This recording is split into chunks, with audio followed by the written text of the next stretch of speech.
Il va la frappe. Ils sont magiques les Monégasques. J'ai un scoop pour vous. La frappe croisée magnifique. Égalisation pour l'AS Monaco. Ce soir, je vais dire tout haut ce que tout le monde pense tout bas. Radio Diagonale, la web radio 100% rouge-blanche. Salut tout le monde et bienvenue du coup pour un nouveau débrief de la 5e journée de championnat de Ligue 1. Monaco qui se déplaçait à Lorient. Putain, le générique est court, ça fait bizarre. D'habitude on a une minute, pense tranquillou, mais là 20 secondes, rapide, ouais. Ça le coup, faut être un peu sur le vif. Donc on va parler de ce match, 2 buts partout. C'est Tozin qui avait ouvert le score à la 2e minute pour Lorient, égalisation de Golovin à la 17e et but de Balogun à la 69e et égalisation lorientaise de Romain Fèvre à la 98e. Adrien, comme qui dirait, au bout du bout. Du bout du bout. Une fois n'est Voilà. pas coutume, contre nous. Hein, ça sera l'occasion de faire quelques éclaircissements sur ça, mais ouais, au bout du bout. Salut à tous. Salut à tous, du coup Adrien, salut Rome également pour ce Salut. débrief. Évidemment, on vous rappelle, on est alors en live sur Twitch, c'est une première chose, mais on est également sur Discord, donc vous avez la possibilité évidemment de participer au débrief, vous manifestez.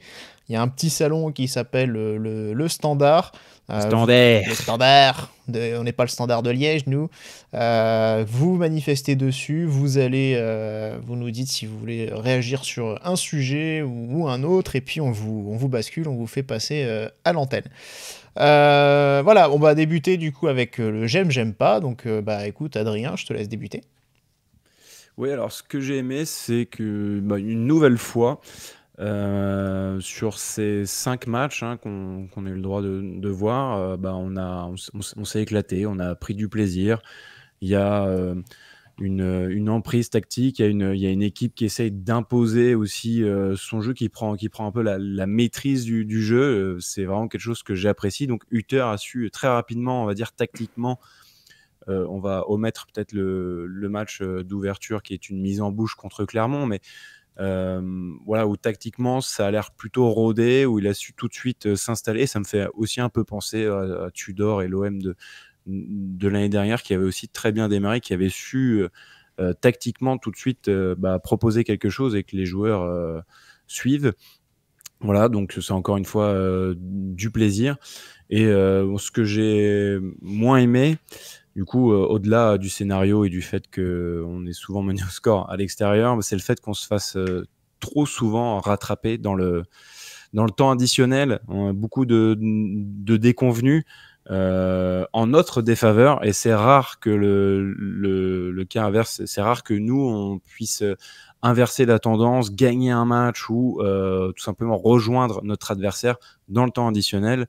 Petite question comme ça, Rome, Damien, ça remonte à quand la dernière fois qu'on a remonté, soit qu'on est sorti victorieux dans le temps additionnel ou qu'on est UEFA. égalisé.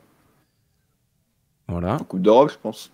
c'est ça, les Leverkusen, normal, c'est les émotions qu'on a l'année dernière. Et en Ligue 1, du coup, Oula, en Ligue 1, par contre, là, tu compliqué. m'en demandes trop. C'était à Lorient. C'était à Lorient l'année dernière avec Ben Yedder, 90 plus 3. Mais voilà, ça arrive trop souvent que ça soit en notre défaveur, et ça m'insupporte un petit peu, étant donné le scénario du match. Les 3 points étaient clairement les bienvenus, comme à Nantes. Ils ont fait un tweet rigolo, le Lorient, justement, sur ça.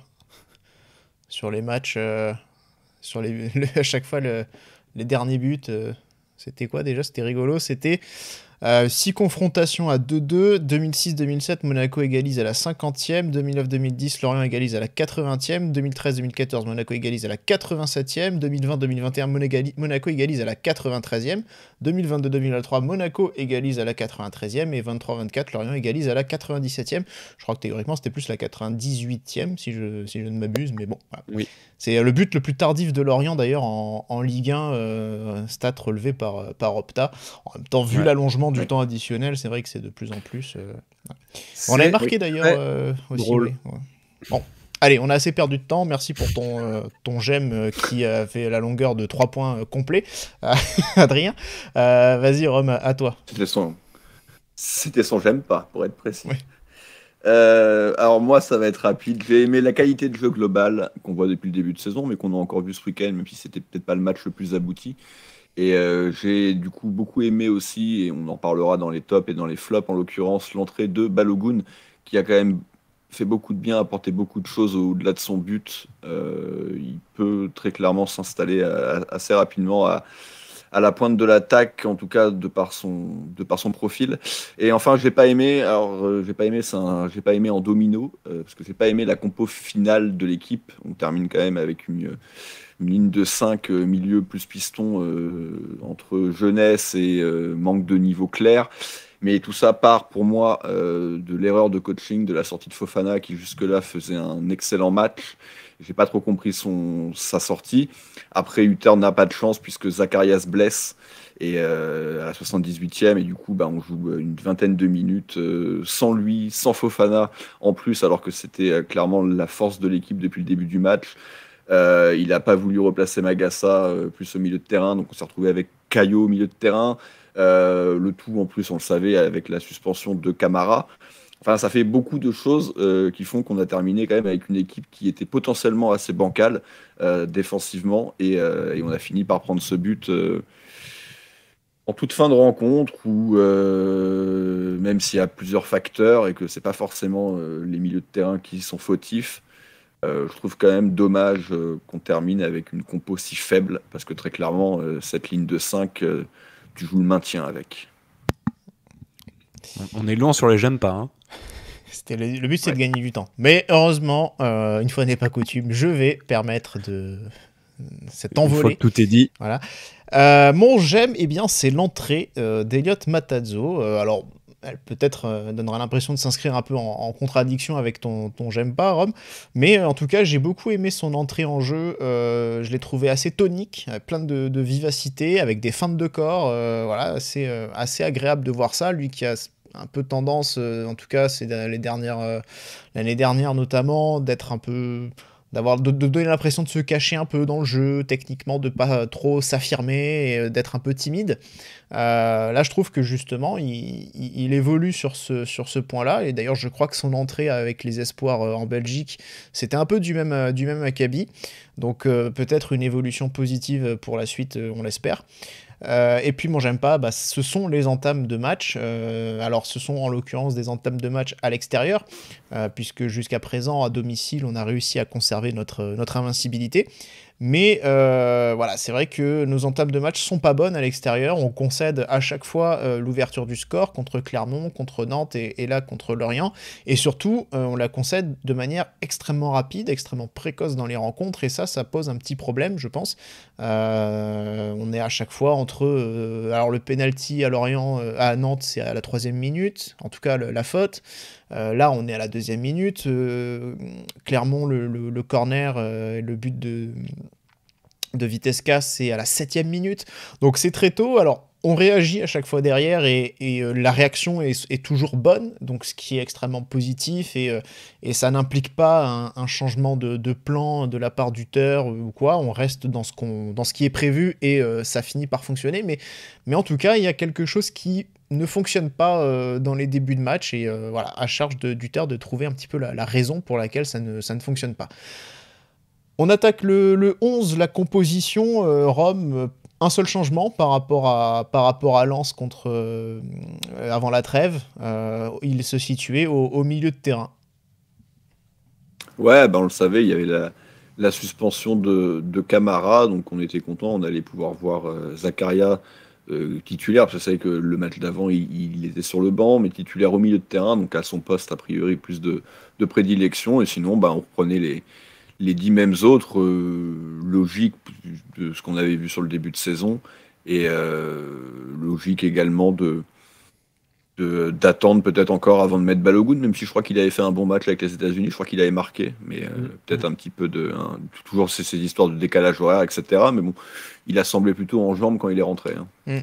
Ouais, alors j'ai cru lire que visiblement il n'est pas très content de. Alors c'est un autre sujet, hein, vraiment, mais pas très content du système tactique de Craig Berhalter, le sélectionneur américain. Visiblement, il est très seul, très isolé en attaque. Il a beaucoup de mal à être trouvé et j'ai l'impression qu'il n'a pas l'air très très content en ce moment. Voilà. Adrien, j'ai senti que tu voulais intervenir. Il n'a pas trop son mot à dire, mais pour en venir du coup à Uther, on remarque qu'il y a quand même très peu de turnover entre les différents matchs. Bon, après, il met en place, c'est de créer les automatismes, donc pas trop de bouleversements, mais voilà, on sent que à la fois il a trouvé la bonne formule et on sent qu'il a trouvé aussi les bons joueurs au bon poste et que même s'il a dû un petit peu bricoler dû à l'absence de défenseurs centraux en début de championnat, hein. Mais voilà, c'est vrai qu'il y a très peu de changements entre les rencontres. Et c'est signe aussi d'une équipe qui fonctionne, tout simplement, et qui marche bien. Messieurs, on va un petit peu parler des buts, surtout du déroulé du match également. Comme je l'ai dit tout à l'heure, but de Tosin à la 2e minute, Rome, un début catastrophique. Monaco qui se fait avoir sur une transition assez basique sur un ballon en profondeur. Même pas une transition en fait, c'est plus un ballon en profondeur qui est bien placé entre Maripane et Singo et les deux joueurs ne s'entendent pas, nos deux défenseurs ne s'entendent pas, ne se mettent pas d'accord et se font avoir. Oui, non, mais tu le disais, c'est vrai qu'on a tendance à rater notre début de match. Là c'est l'évidence. Après, forcément, Singo a pointé du doigt un peu plus que Maripane parce que c'est lui qui est pris de vitesse. Maintenant, je trouve que son attitude n'est pas non plus catastrophique parce qu'il aurait pu vouloir tenter le tout pour le tout. On a eu des défenseurs qui étaient un peu comme ça quand même sur les dernières saisons, qui avaient des grosses qualités, mais qui avaient quand même un petit peu ses côtés kamikazes. Alors il n'y aurait certainement pas eu but, mais il y aurait eu rouge. Oui, je pense à ceux qui sont partis à Chelsea. Hein. Il n'y aurait pas eu but, mais il y aurait certainement eu rouge. Donc au final, je pense que le calcul n'est pas mauvais. Et après, Keun, malheureusement pour lui, on en parlait la semaine dernière, on en parlait pendant le CM Prono. Il avait très clairement l'air d'être un gardien qui anticipait bien, qui était bon sur les sorties dans les pieds.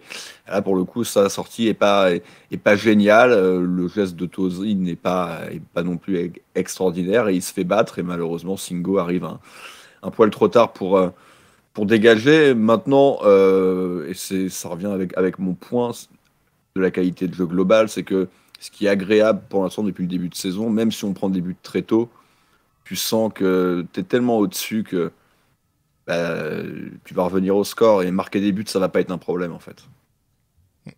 Je nuance un petit peu sur Tosin et Keun dans le sens où Tosin arme très tardivement sa frappe et t'as un Keun qui aussi essaie de rester sur les appuis le plus longtemps possible et de donner le moins d'indications. Donc je trouve que dans les deux cas, c'était plutôt bien joué en fait de la part des deux. C'est la petite nuance que j'apporterai. Après, effectivement, sur l'implication de Singo sur ce but, c'est oui. Ouais, elle est assez importante, je trouve. Parce qu'en fait, Tosin rate sa première touche de balle. Enfin, de la façon dont il se l'emmène, il la touche externe, mais en fait, il s'excentre encore plus. Alors, quand tu mets un externe, tu es censé rejoindre l'axe. Donc, il foire sa première touche de balle et Singo arrive jamais en fait à combler ce retard, à être au duel. Et bon, tu l'as dit, Keun reste debout jusqu'au bout. Il la touche un petit peu, mais pas suffisamment. Elle va ensuite rentrer avec l'aide du poteau. Il tergiverse en plus, Singo, au moment où le ballon franchit la ligne. On ne sait pas s'il est en mesure d'intervenir, de la dégager. On dirait qu'il hésite à utiliser l'extérieur pied droit. Et qui tente, il amorce un coup de pied avec le gauche et il y a une hésitation, il y a une tergiversation. Est-ce qu'il aurait eu, je sais pas, parce que quand on voit le plan en étant derrière lui, on a l'impression que la distance avec le ballon finalement est trop importante. Mais ouais, je sais pas. Bon, en tout cas, malheureusement Monaco est mené, mais Adrien, Monaco réagit en fin de compte avec un deuxième but signé Golovin. Et alors là, on a un petit bijou du départ jusqu'à la fin, quoi. Ouais, non, c'est magnifique. Et tu viens de dire du départ jusqu'à la fin. C'est Golovin qui va créer le premier décalage dans la moitié de terrain de Monaco, oui. Il élimine deux joueurs, trouve par la passe Minamino qui exécute un grand pont sur Touré, un petit peu chanceux, mais bien senti tout de même. Et après, le ballon circule jusqu'à Vanderson qui va chercher Fofana en une touche. Petite passe lobée parfaitement dosée. Ah, d'accord, ok. Parfaitement dosée, si. Alors là, ouais, quand même, faut le dire, c'est propre. Et ensuite, ça vient dans les pieds du Tsar qui nous régale d'un sublime contrôle et qui termine pied gauche sous la pression, effectivement, avec la pression contact physique de la porte, je crois. Ouais. Vient un petit peu le perturber, mais ça ne suffit pas pour l'empêcher de marquer. Le ballon vient se loger dans la lucarne. Donc au début, à la fin, Monsieur Golovin, et l'action en elle-même est très jolie. Ouais, le contrôle est extraordinaire. C'est un but terrible pour toi, Damien, parce que Fofana, Golovin, les deux joueurs que... Je vois pas ce que tu veux dire. C'est dur, là. Ouais. Je pense que tout le monde voit très bien ce que je veux dire. On rappelle qu'il a mis Ben Seguir en meilleur joueur pour la saison à venir. Ouais. Je pense qu'il n'y a rien d'autre à rajouter. Ouais, mais... Ben sur tes attentes, il reste des matchs. Aucun problème. D'ici 2 matchs, il est titulaire et il remet tout le monde sur le banc. Non, mais... À la place de Minamino, alors. On verra. Les 3 premiers matchs de Golovin n'étaient pas bons, pas très bons, en tout cas, plutôt moyens. Là, ça va mieux depuis Lens. Il avait déjà été homme du match, sur le match d'avant. Donc, Oui, c'est depuis Lens, effectivement. Après, sur les 3 premiers matchs, il a démarré très doucement. Donc bon, non, mais moi, c'est pas un problème. Tant que l'équipe gagne. Pourquoi tout le monde... On sent la gêne quand même. Hein. Pas du tout. Allez, passons. C'est vous qui... Non, vas-y, enchaîne. C'est pas grave. Non, c'est vrai que j'ai quand même l'impression que Fofana fait pas exprès. Mais bon. Voilà, quand même. J'ai une impression, c'est une impression. Non, mais on va pas se mentir, on a tous eu le doute sur le premier ralenti. On s'est dit, merde, oui. c'est Fofana qui vient de faire ça, c'est quand même très étonnant. Mais en fait, tu te rends compte que c'est volontaire, que le contrôle de Golovin est volontaire et est très beau aussi. Le contrôle, oui. Après, oui, il frappe avec le tibia, oui, en même temps, c'est pas grave. Hein.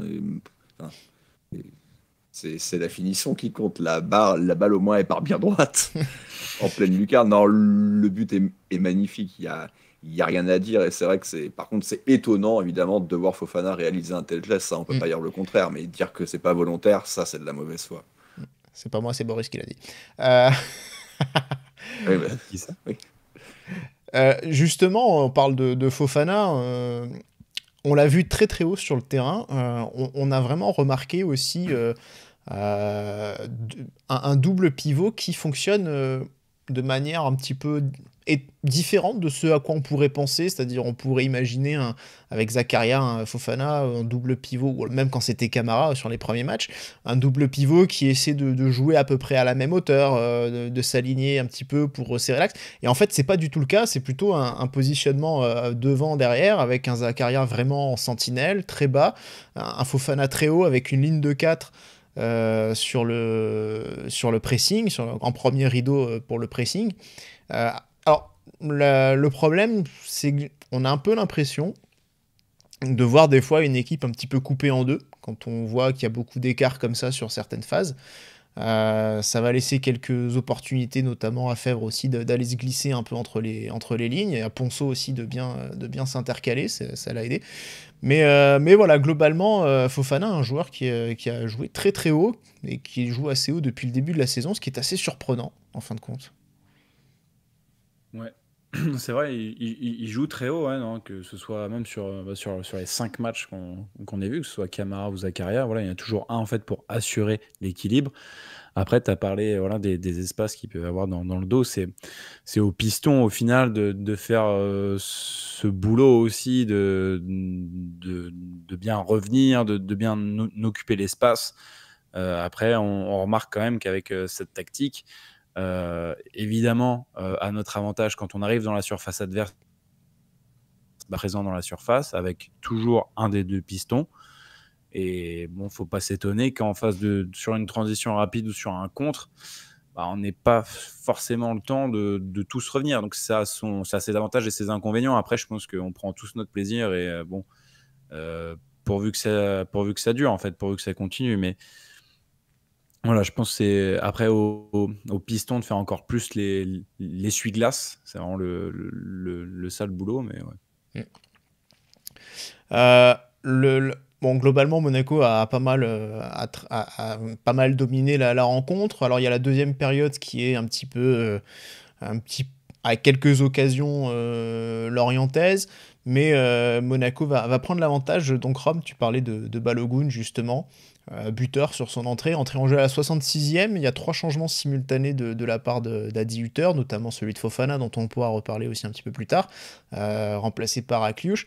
Mais en tout cas, le but de Balogun, alors est-ce qu'on peut dire qu'il fait peut-être mal aussi à Ben Yedder? Bah, je sais pas, en tout cas, on verra. Ben Yedder, je crois qu'on est tous d'accord pour dire qu'il n'a pas fait une grande prestation globale. Il n'a pas été buteur, c'est une chose, mais même il n'a pas été très très en vue dans le jeu monégasque. Et forcément, Balogun rentre, marque très rapidement, marque un deuxième but qui va être justement à invalider, mais il va quand même être très actif très rapidement sur le fond de l'attaque. Après, pour en venir au changement, sans rentrer dans le détail de Fofana, de toute façon, il fallait faire des changements. On voyait bien que Ben Yedder n'était pas dans son match.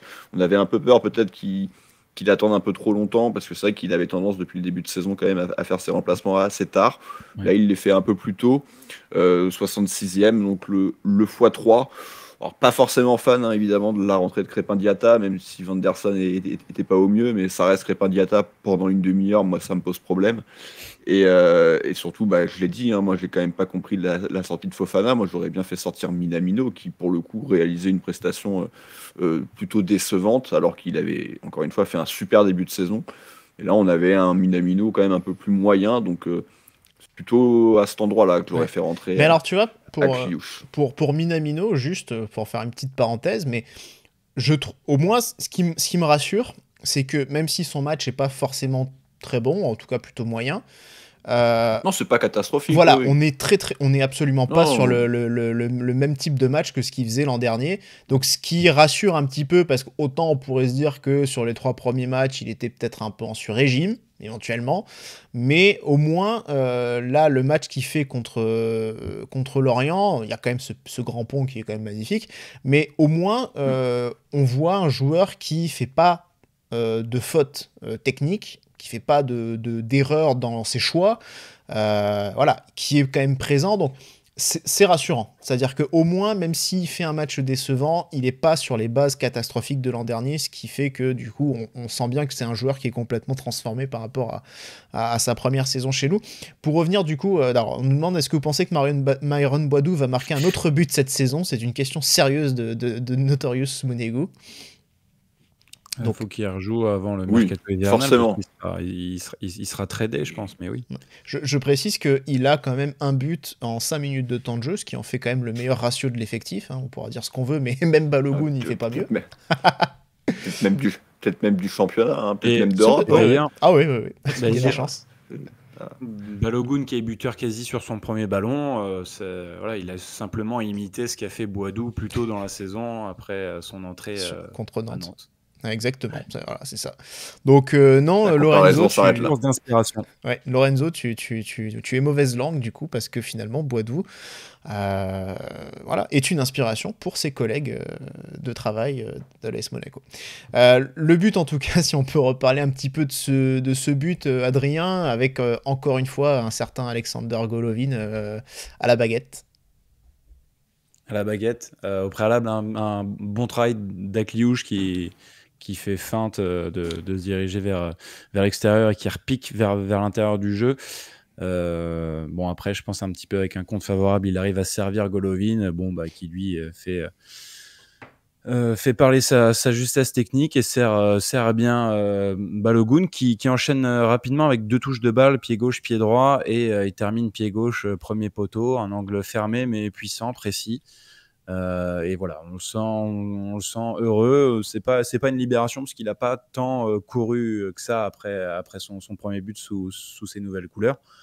On a rappelé son entrée à Lens où il aurait pu marquer un but, mais voilà, là c'est fait très très très rapidement, et ça me permet d'enchaîner un petit peu et de montrer en fait l'importance et le contraste qui est saisissant avec ce qu'a pu apporter Ben Yedder, c'est que là on a un attaquant quasi complet, quoi, qui est capable vraiment de garder le ballon, de faire monter le bloc, de se débrouiller seul devant, de dézoner, d'éliminer par la vitesse ou par le dribble. Enfin voilà, il est capable de tout, et du coup c'est vraiment un profil qu'on n'a pas eu l'habitude d'avoir, quoi, que ce soit Folland ou Ben Yedder.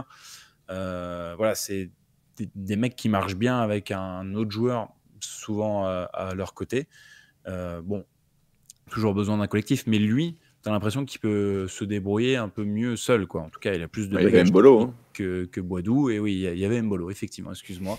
C'est vrai, merci de le rappeler, mais je l'ai laissé s'enfoncer, mais t'as rayé préféré.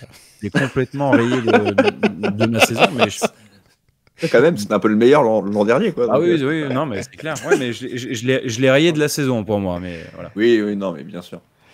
Mais, Ouais, mais oui. en tout cas, bon, c'est vrai qu'on voit un joueur qui a apporté tout de suite quelque chose en plus par rapport à Ben Yedder. Ça fait une vraie différence, donc je pense qu'on on va attendre impatiemment de le voir évoluer avec nous cette saison. Moi, je l'ai pronostiqué, hein, titulaire. Je vous fais une petite hot take. Ben Yedder titulaire ce vendredi contre Nice, Balogun titulaire contre Marseille. Voilà, c'est mon petit prono. Attention, Ben Et Yedder, pourquoi pas les Nice, deux ça marche Alors, en fait, Pourquoi pas les deux contre Marseille, vu qu'il n'y aura pas Golovin? Voilà, pour être tout à fait honnête, j'ai fait ce prono-là, on pourra, Nicolas Sbarra pourra en témoigner, j'ai fait ce prono-là avant d'apprendre que Golovin était suspendu. Et quand j'ai vu ça, je me suis dit, bon, en fait, je pense que je maintiens, mais comme tu dis, il y aura peut-être, à mon avis, les deux titulaires. Je le sens bien aussi. Il y a un coup à jouer à ce niveau-là. Mais je pense que c'est plus dans l'idée que je sens Ben Yedder va avoir un match compliqué contre Nice. Il va rester titulaire, mais il va avoir un match compliqué parce qu'en plus, Nice, c'est quand même plutôt chiant à jouer, hein, très clairement. Défensivement, je pense qu'entre les trois défenseurs niçois, il va se galérer. Ouais. Je pense que ça va être un peu compliqué et que du coup, au match suivant, paf, allez, Balogun. Bon, Monaco, du coup, qui reprend l'avantage, on y croit quasiment jusqu'au bout dans les dernières minutes. Et puis, vraiment, aux tout derniers instants, Lorient qui revient, coup du sort, en plus avec deux anciens joueurs de Monaco impliqués dans le but.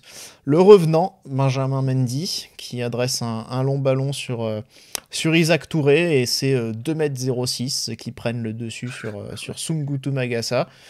Et là, la reprise de volée non moins superbe de Romain Fèvre, qui devance la tête de Singo, qui a voulu mettre la tête là où d'autres mettent le pied. Fèvre un petit peu aussi lâché par Caio Henrique, qui était au milieu de terrain, on en reparlera justement. Et c'est l'égalisation pour Lorient, donc 2-2, résultat frustrant, forcément. Très frustrant. Extrêmement frustrant. Ça fait deux fois qu'on a beaucoup de frustration quand même sur nos rencontres à l'extérieur. Moi, j'en avais plus à Nantes. Le match, je l'avais vu en décalé, mais j'étais fou devant ma télé quand on avait pris le deuxième, alors qu'il y avait penalty 2 minutes avant. Donc là, la frustration a été plus prégnante parce qu'il y avait la sensation en plus d'erreur d'arbitrage qui avait joué sur la rencontre, même si tu prends 3 buts, c'était pas que l'arbitre.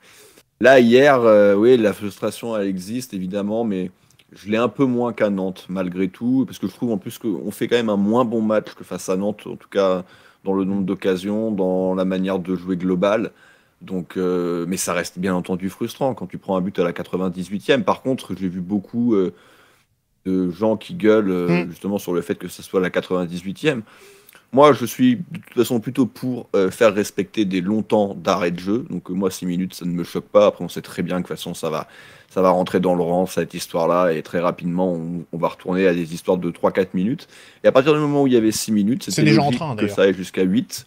Oui, voilà, c'était logique que ça aille jusqu'à 8 parce que Magassa reste au sol pendant 2 minutes à peu près. Ah, ouais. Donc, il n'y a rien à dire sur ça. Par contre, plus de regrets sur le fait qu'on semblait vraiment gérer. On faisait une passe à 10 dans leur camp.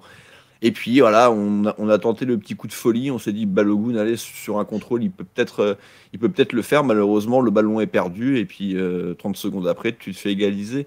Alors que tu aurais certainement plus gardé le ballon. Faute de Jacobs. Voilà, merci. Et on n'est pas. En Oui, vrai, il y la a ça faute, aussi. ouais. Ouais, ça Il ça tacle, joue. mais Mais ouais. Non, mais par contre, effectivement, en tout cas, Oui, sur, non, mais bien sur sûr. l'arbitre, tu as dit ce que c'est un point que je voulais Ouais. aussi un petit Oui. peu soulever et aborder. C'est vrai que c'est quelque chose que, personnellement, enfin, je vois beaucoup de gens s'énerver contre ça, dire on s'est fait voler, je vois pas en quoi, en fait. C'est bien Ouais. précisé que c'est 6 minutes minimum. Si en plus tu as des arrêts de jeu dans le. Enfin, si tu as des arrêts de jeu Ah, dans oui, le même. temps additionnel, Ouais. bah, c'est logique que ce soit compté en plus. Hein. Magassa est resté au sol une bonne minute au moins. Honnêtement, il n'y a rien qui me choque. En plus, je pense à ça parce que quand j'ai revu le match, il y avait sur l'action, sur la première période, il y a 4 minutes. Et finalement, il arrête le chrono à 4,46. Donc, il y a quasiment aussi une minute en plus. Et là, Ouais. on Et a il arrête. Vanderson qui râle parce qu'il y a un coup franc, ou un centre ou un corner, je sais plus, monégasque, qui est Un renvoyé. corner. Voilà, un corner. Et le ballon revient à peu près à 20-25 mètres dans les pieds de Vanderson. Et là, l'arbitre siffle immédiatement. Et Vanderson qui râle parce qu'il aurait bien aimé que l'action continue. Et voilà. Donc, comme Ce n'est quoi. pas le seul à avoir râlé à ce moment-là. Il y en a déjà un qui a râlé et qui râlera à la fin du match aussi. D'où, je pense, le jaune. Parce que Ouais. Eh oui. il y en a un qui s'est bien montré auprès de l'arbitre Ouais. à la mi-temps. Il est russe et il a bien gagné. Ouais. Et, oui. Et il sera donc suspendu contre. Et du coup, contre je pense Marseille. qu'il prend jaune parce qu'en fait, le mec vient gueuler à Oui, chaque c'est fois certainement que. ça. Ouais. Ah bah c'est certainement ça, pour prendre un jaune à la 98e alors que tu viens de te faire égaliser. Après, Oui, t'as quelqu'un c'est qui vient. obligatoirement ça. T'as quelqu'un qui arrive, là, il te parle russe comme ça, forcément, tu te sens un peu agressé direct. Ouais, direct. Ok. de toute façon, même Peut-être tu qu'il dis a appris bonjour en quelques- peu de temps agressé. Si ça se trouve, Il a peut-être appris quelques mots de français Bon hein, match. pour ça. il a peut-être dit Vladimir Souvent, ce Poutine, qu'on l'autre apprend il a en dit premier. allez c'est bon, carton jaune quoi. Bon, en tout cas, voilà, sur ce match frustrant 2-2, on va un petit peu évoquer un débat que tu voulais soulever, Rome, sur la question du remplacement de Fofana, mais qui permet aussi de parler un petit peu plus largement des changements et des petits réajustements opérés par Adi Hutter, notamment ceux en fin de match où finalement on a eu un milieu très expérimental. Donc déjà, toi, le point de départ, c'est la sortie à la 66e minute de Fofana. Ouais, moi déjà, j'ai pas compris sa sortie parce que pour moi, c'était un des meilleurs joueurs du match. En tout cas, il était clairement dans le top 3. Donc déjà, j'ai eu un peu de mal à comprendre sa sortie. Alors certes, visiblement, il avait été malade pendant la semaine. Bon, bah, il semblait pas très affecté par sa maladie, hein, parce que vu la prestation qu'il était en train de nous faire. Donc déjà, sur le moment, j'ai pas compris. Ensuite, Akliouche rentre. Akliouche fait pas une mauvaise rentrée offensive, mais re-regardez bien défensivement, c'est beaucoup moins bon. Il se fait bouger, c'est pas le même gabarit, évidemment, mais il a fait quelques fautes, il a été dominé dans les impacts. Par contre, c'est vrai qu'offensivement, ça a été plutôt intéressant, mais il rentre quand même à un poste, certes un peu hybride, 8-10, mais il y a quand même une grosse dose de défense à faire. Après, par contre, là où il n'a pas de chance, Hutter, c'est que Zacharias pète. Et du coup, là, il se retrouve, il a fait sortir les deux, il a fait sortir nos deux tauliers. Camara est absent. Et il se résout à faire un petit bricolage, à tenter le coup de caillou au milieu, plutôt que de faire peut-être monter Magassa pour faire rentrer Matsima. Est-ce que Matsima, ça aurait été 100 fois mieux? Je ne pense pas. Mais est-ce qu'il aurait été battu de la tête? Peut-être pas non plus, parce qu'il est quand même beaucoup plus grand. Ouais, mais on l'a vu avec Donc, les espoirs, il se fait battre de la tête aussi. Oui, non, mais bien sûr, mais c'est un enchaînement de choses qu'il ne peut pas maîtriser, comme la blessure de Zakaria, et de mauvais choix. Encore une fois, pour moi, la sortie de Fofana, elle ne s'explique absolument pas. Elle ne s'explique pas. Ouais. À part s'il est blessé. Mais ouais, peut-être, il est pas tu l'as blessé. dit, c'est peut-être le fait qu'il a été malade et que il a peut-être Ouais, mais voulu t'as le vu comment il est, préserver. Après, je veux juste, alors j'empiète un petit peu peut-être sur les tops, mais sur l'aspect défensif de Fofana, il n'y a pas tant d'impact que ça. Il y a très peu de duels disputés. J'ai regardé les stats, il n'y a quasiment pas de duels disputés. Il n'y a que 2 ballons récupérés. Donc, non, mais c'est l'abattage défensif, ça a vraiment été Zakaria pour le coup, sur ce match-là. Non, mais sur les chiffres purs. purs, oui, mais sur sa présence, sur la manière dont il coupe les trajectoires, sur ses courses. C'est pas le même joueur, et puis même toi quand tu es adversaire sur le terrain, quand tu le vois sortir et que tu vois rentrer à Kliouche, tu te dis que ça va être plus facile, que tu vas pouvoir un peu plus tenter de choses, que tu vas pouvoir l'éliminer physiquement. Donc non, c'est pas qu'une question de nombre de ballons récupérés, de nombre de tacles, c'est plus que ça. Fofana, il fait un bon match défensivement aussi. Adrien, tu as peut-être envie Oui. de... Non, Ok. moi je dis juste que Fofana il sort trop tôt, que t'as qu'une solution, on va dire poste pour poste, c'est en fait tu touches à Zakaria Fofana on va dire en dernier recours dans les dernières minutes. Tu peux pas t'enlever un mec de ce poste-là justement où t'as pas Camara. Donc en fait oui, encore une fois t'as que Matazo sur ce poste-là en vrai. Donc bon, ouais, pour moi c'est une mauvaise gestion de Hutter. Après on a parlé du milieu expérimental. C'est clair que quand tu vois la ligne Diatta, Caio, Matazo et Jacobs à la fin, waouh, on pouvait démarrer avec, on pouvait démarrer avec ce type de compo avec Clément l'année dernière. Donc là waouh. Après encore une fois, c'est vrai que l'élément aussi perturbateur, c'est la sortie sur blessure de Zakaria. La première chose, c'est qu'on espère que ce soit pas une blessure trop grave, Bien sûr. que ce soit pas trop long, qu'il soit remis assez rapidement. On va voir si pour Nice déjà il sera dispo. C'est vrai que ça peut être compliqué. Oui, ça on l'espère, oui. Au moins Marseille, ce serait déjà peut-être pas mal, puisque en tout cas Camara va revenir déjà. Mais voilà, mais c'est vrai que c'est clairement l'élément perturbateur dans la fin de match, parce qu'on le rappelle, il sort à la 80e minute.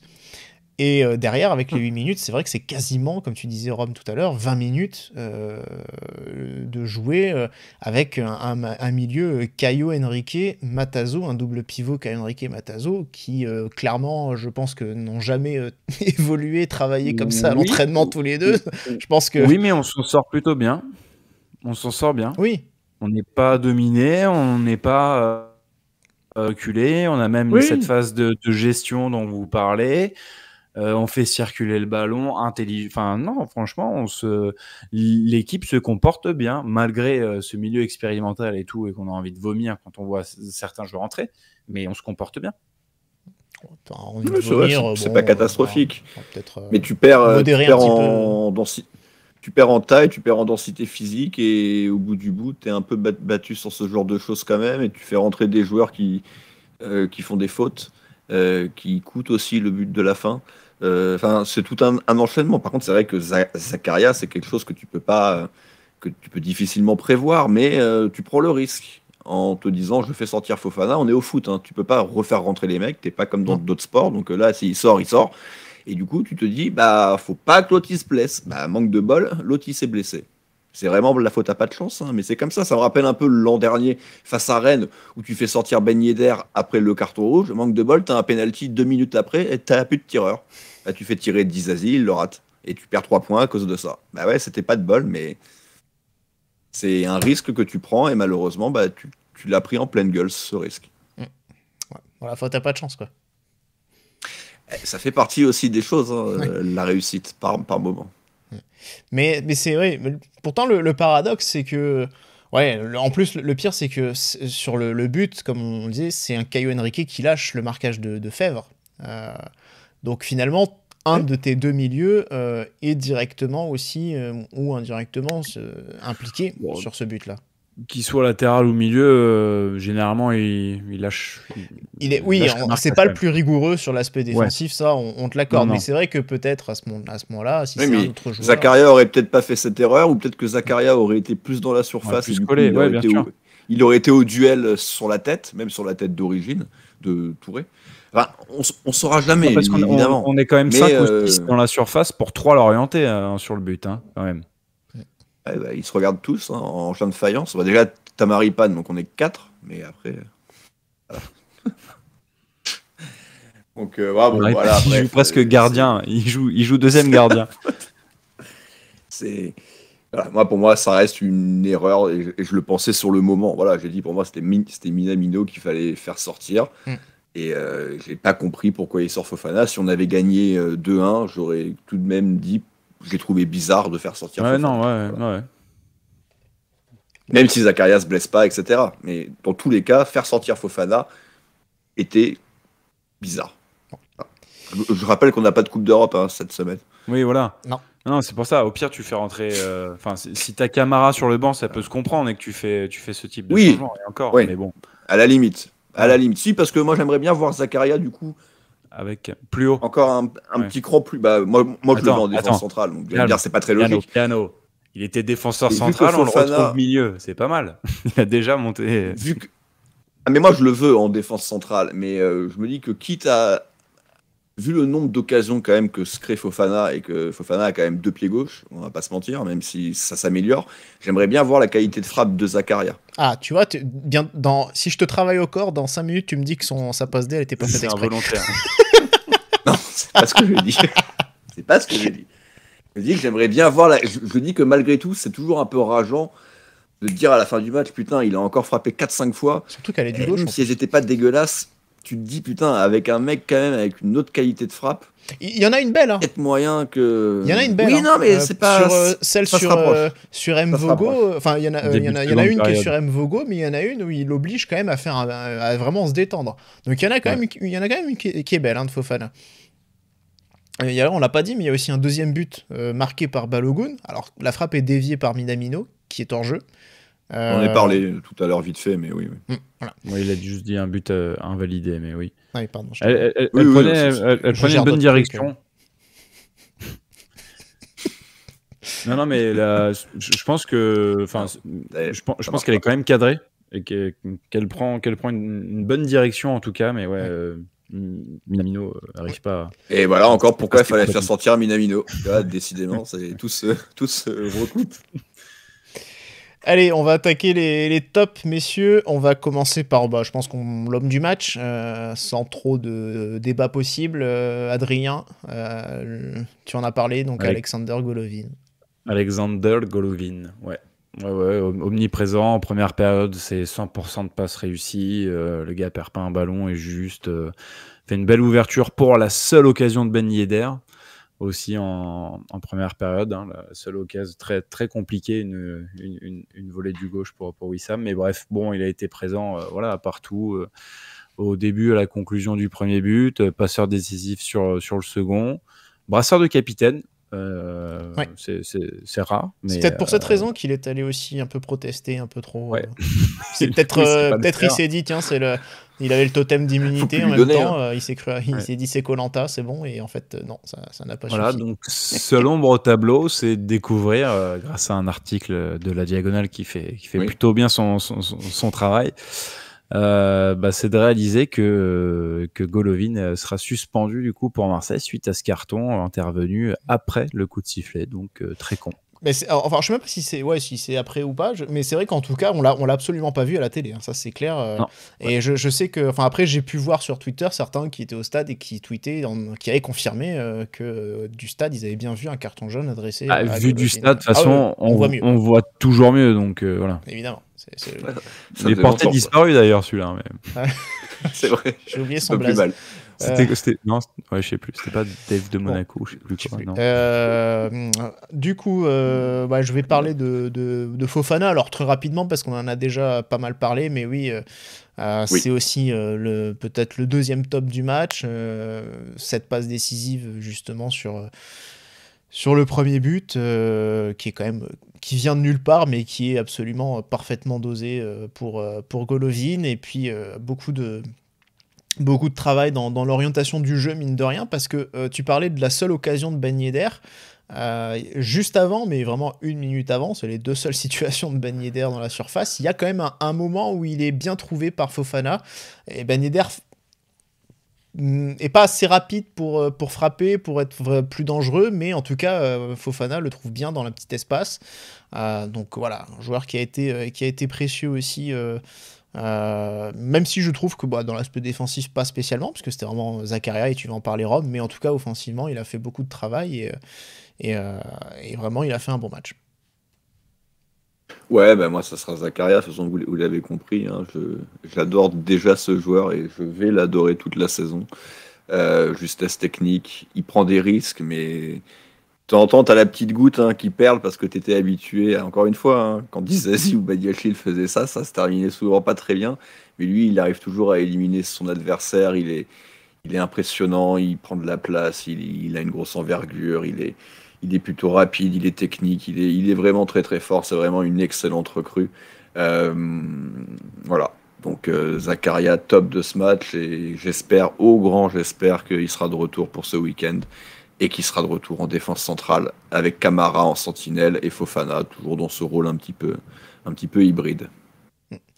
Les flops, du coup, on va forcément attaquer avec... alors, je vais commencer si vous voulez bien parce que... Non. Non, d'accord. Il veut pas. Moi je m'en fous, hein, mais lui il veut pas. Non, je vais attaquer. Je vais attaquer avec Wilfried Singo. Alors, parce que on peut clairement pas passer à côté de sa performance. On ne peut pas ne pas en parler. Et j'ai envie de dire, c'est même la performance la plus intéressante à analyser finalement de ce match. J'ai envie de dire, parce qu'il y a du chaud, il y a du froid.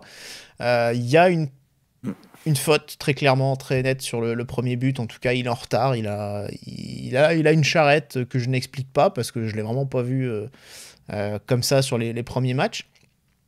Je crois que l'autre va extrêmement vite. Hein. C'est possible. Je crois vraiment que Tosin va extrêmement vite. Hein. Mais après, en tout cas, il est trop, il se laisse avoir trop facilement, même sans faire de faute, mais c'est vrai que il le gêne pas suffisamment non plus, il lui passe directement derrière pour essayer de se remettre sur l'intérieur. Il le gêne pas assez, très clairement, et c'est un vrai problème. Il y a une autre situation derrière où c'est Kroupi qui part aussi en profondeur, qui est entre les deux, entre Maripane et Singo. Il y a un vrai problème de coordination entre les deux sur certaines passes en profondeur. Et il y a le deuxième but aussi, où il est un peu en retard, mais pourtant il lit bien l'action, parce que finalement c'est pas vraiment à lui d'aller intervenir sur Fèvre, il lit bien l'action, et en fait on le considère un peu comme responsable, parce qu'en fin de compte il est plus près et qu'il fait peut-être pas non plus le bon geste. Mais au-delà de ça, je trouve que le match de Singo est bon. C'est tout le paradoxe, c'est-à-dire que le match de Singo est bon. Après tout ça, qui fait qu'on le flop, mais le match de Singo est bon, il y a des sorties de balles qui sont bonnes, il y a des perforations qui sont bonnes, il y a de la présence dans la surface adverse aussi qui apporte beaucoup, il fait un retourné, il fait une tête sur 2 corners, il y a défensivement, alors il y a eu un moment donné aussi où je crois il se fait un petit peu avoir par je sais plus qui, un moment, peut-être Le Goff, je crois. Mais il y a quand même un bon match de Singo et c'est un peu bizarre. Alors, pas loin d'être top, hein, finalement. Mais il est presque meilleur que Golovin. Non, mais c'est pour ça que j'ai envie d'en parler de Singo, parce que je trouve que c'est hyper paradoxal comme rencontre, quoi. Non, mais on est d'accord. Ça remet pas en doute le fait que ça soit une excellente recrue. Mais c'est vrai que là, il est sur la photo les 2 fois. Et... Ouais. Donc, ouais, puis ça dénote peut-être un peu aussi de ses prestations jusque-là avec nous. Ouais. Même si à Nantes, il est pas loin de nous concéder un péno totalement con à la fin. Oui, c'est vrai. Mais dans ton flop, tu as parlé de Singo et d'une relation avec un autre défenseur qui est Maripane. Et Maripane ne l'a pas aidé du tout, ce qui fait que Singo s'est souvent retrouvé dans des situations délicates. Parce que tu l'as dit, la relation peut-être est pas très bonne. Et moi, mon flop, c'est Maripane, parce que c'est censé être lui, le leader de la défense. Ça fait 5 ans qu'il est au club. À côté de lui, il a un jeune qui enchaîne les titularisations et qui est enfin intégré dans le monde pro. Et de l'autre côté, il a une recrue qui doit s'adapter, qui doit découvrir tout ça. Et en fait, le gars, il aide ni l'un ni l'autre, quoi. T'as l'impression. Il essaie de faire sa partie, d'essayer d'être le moins fautif possible en prenant le plus de recul possible. Bientôt, il entre dans les cages, mais pour pas être pris dans son dos. Mais voilà, c'est bon. Pour moi, même si il fait pas d'énormes conneries, mais en fait, dans le comportement et le statut qu'il a par rapport aux autres, j'en attends beaucoup plus. Donc mon flop, c'est Maripane. Ouais, il s'est fait souvent prendre de vitesse par Tosin. Alors c'est vrai que la vitesse c'est pas sa qualité, mais il a énormément. Ben Yedder, il le prend. Même Ben Yedder, il le prend de vitesse. Bon, même Pierre, il le prend de vitesse. Et pourtant, Pierre, à mon avis, il doit pas aimer. Moi, j'ai jamais vu courir Pierre, donc je me méfie. Non, moi, je l'ai pas vu, mais ça m'étonnerait, quoi. Dernier flop pour toi, Rome, du coup. Eh ben Ben Yedder, capitaine en difficulté ce week-end. C'est vrai que j'avais un peu oublié. C'est vrai qu'il a quand même cette belle occasion en début de match qui est pas facile à mettre, hein, mais pour un joueur de sa trempe, il est largement capable de faire mieux. C'est compliqué, donc non, mais encore une fois, c'est compliqué, donc on peut pas leur en vouloir. Mais s'il avait marqué, je serais pas non plus tombé de ma chaise. J'aurais dit c'est un très beau but. Si Boadou marque celui-là, ouais, là par contre, je comprends pas bien. Je me dis, lui, il a pas dû le faire exprès. Il la rate, mais le problème, c'est que derrière, il s'est pas passé grand-chose. Et puis l'autre souci, c'est que Balogun, lui, a fait une entrée où on l'a beaucoup vu. Donc oui, ce week-end, c'était pas un bon match. Il n'a pas marqué des points. On va voir comment ça va évoluer pour lui. Mais très clairement, pour moi, sur la pelouse, c'est vraiment le moins bon parce que, comme tu le disais, Singo, il est sur les buts, mais à côté de ça, son match n'est pas mauvais. Ben Yedder, il n'y a pas grand-chose, en fait. Ah, tiens, je viens de repenser, mais juste pour apporter une petite nuance sur Zakaria, sur le premier but, je trouve qu'il est pas super bien placé. Voilà, c'est juste ça. C'est juste ça. C'est tout. Je voulais le placer, j'avais oublié. Mais ça n'enlève rien à ce que tu disais sur Ben Yedder. Bon, ben voilà, je crois qu'on a fait le tour des prestations. Ouais. Je pense que dans les autres joueurs qui étaient un peu middle, flop, on avait Keun et Vanderson, hein, qui n'ont pas fait des... Keun, on va peut-être se réserver un petit débat sur le club Monégu, je sais pas ce que vous en pensez, mais il y aura peut-être matière d'ici quelques matchs à faire un premier bilan de lui, parce que forcément c'est un poste où on attend beaucoup, et sur lequel on a peut-être encore des incertitudes, des questions, donc je pense qu'on pourra se réserver ça pour un petit débat un petit peu plus tard, et puis là sur cette rencontre, je pense qu'en tout cas on a fait le tour. Donc on va se donner rendez-vous pour vendredi pour le match déjà contre Nice et ensuite pour le débrief. Donc je pense que ça devrait être assuré vendredi soir dans la foulée du match, normalement. Ouais, on sera minimum Adrien et moi-même et puis peut-être un troisième, mais en tout cas ouais, on sera tous les deux présents, sauf si le PC d'Adrien serait éteint et du coup là on ne sait pas quand il sera libre. Adrien, tu as... Ah, Adrien, on a potentiellement une petite intervention d'auditeur pour terminer ce débrief. Ouais, c'est ce que je vois avec Ganeza qui nous a rejoint. Donc, je vous laisse continuer le petit teaser sur le derby. Ouais, bah si en tout cas Ganeza veut intervenir, je pense que son micro est pas allumé. Moi, déjà, qui sera du coup le premier gros test, hein, puisque considère que Lens est une équipe qui se cherche encore. Que Lens, ça va être compliqué. Pas eu de gros tests, donc finalement le premier vrai test de la saison, et il va y en avoir 2 d'affilée. Pour Marseille. Marseille, c'est un test, Marseille. Je pense que c'est plus un test que Nice, oui. Ouais, je demande à voir. Nice fait un bon match au parc, hein, il n'y a pas de souci, mais ils ont un Mofi qui est en feu. Ouais, il chatte un peu sur les buts quand même, hein, c'est sûr. Mais Marseille, match de merde contre Toulouse. Bon, ah non, mais il joue très mal. Hein. Ouais, il joue mal. Hein, voilà. Marseille joue très clairement mal. Pas au point, et surtout, c'est une équipe qui se remet pas beaucoup en. Enfin, en tout cas, ils ont un entraîneur qui me donne l'impression de pas du tout se remettre en question. Ouais. Et honnêtement, c'est là que ça peut devenir dangereux. Si se tromper, ça arrive évidemment à tout le monde, à tous les entraîneurs, mais ne pas reconnaître. Enfin, il y a deux vraiment à chaque fois là, les deux entre le PAOK et le Pana, pardon, et là Toulouse, c'est d'éclat d'après-match. Soit c'est une posture, soit c'est de l'ego, soit c'est une volonté de tout prendre, on va dire, de couvrir un peu tout le monde. Mais ça me donne l'impression que ce mec ne se remet pas en question. Donc voilà. Et là, ça peut vite mal se passer s'il est si ça tourne vinaigre, parce que ça commence à gronder déjà dans le Vélodrome. Bon, du coup, j'ai l'impression que c'est un peu raté pour ce soir pour l'auditeur. J'ai l'impression que ça fonctionnait pas, donc désolé Ganessa, on essaiera de trouver, de s'améliorer pour la prochaine fois, mais là j'ai l'impression qu'il y avait un petit souci de réglage dans le salon pour permettre à tout le monde de parler, donc on essaiera de faire mieux d'ici vendredi pour le débrief, pour essayer de vous faire intervenir, bien sûr. N'oubliez pas, c'est sur le salon Discord que ça se passe. Il y a les liens qui sont sur le chat, sur Twitter. C'est ça, Adrien ? Exactement. Voilà, parce que tu le partages, du coup. Donc, voilà. Bon, bah en tout cas, merci à Adri, merci Rome pour ce débrief à J+1. Merci à tous qui étaient sur le chat sur Twitch pour nous suivre. Et puis on vous donne rendez-vous donc vendredi pour un nouveau débrief contre Nice. Salut à tous et Dagemunegu, ciao ciao.